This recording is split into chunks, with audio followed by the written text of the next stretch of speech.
Makilala ka, sir. Makilala ka. Ako si Bates De Leon. Bates De Leon. Okay. Kasi may grocery kami na tindahan. Ngayon, one time yung customer ko naiwanan yung alak. Nakalagay ngayon yung scaler mat ko sa baba. Iniwan yung alak at the following day magdamag. Binalikan niya the following day.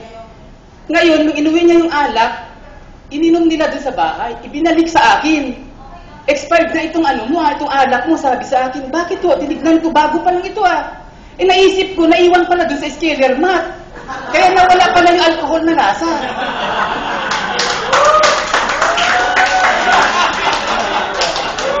Tapos isa pa ito, no? Dahil nagkaroon ako ng knowledge, dahil nakakatanggal pala ito ng mga alcohol, no?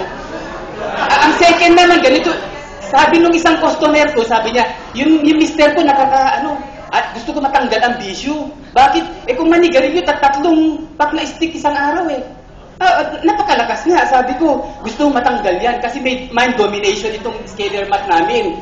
Sabi ko, testingin mo. Ilatag mo yung sigarilyo dito sa scaler mat. Huwag mo lang patagalin kasi mawawala yung lasa kako. Dinilagay niya na ganun. O sige nga, kumuha ka ng tissue.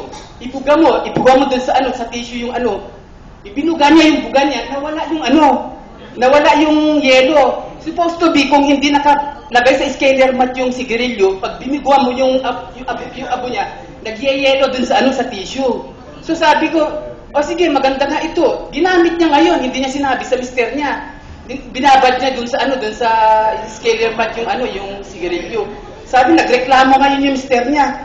Ano ba itong binili mong sigarilyo? Nawawala na ng lasa. Sabi niya, ewan ko, tignan mo, hindi naman expired yan. So, kinontinuous niya for how many days? Ito ang nakakamangha. Nawala ng ganang manigarilyo yung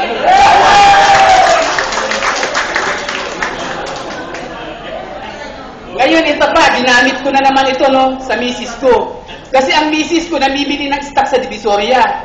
Tuwing babalik yan sa bahay, pagbaba niya sa sasakyan, nagbubunga nga yan, stress, pagod.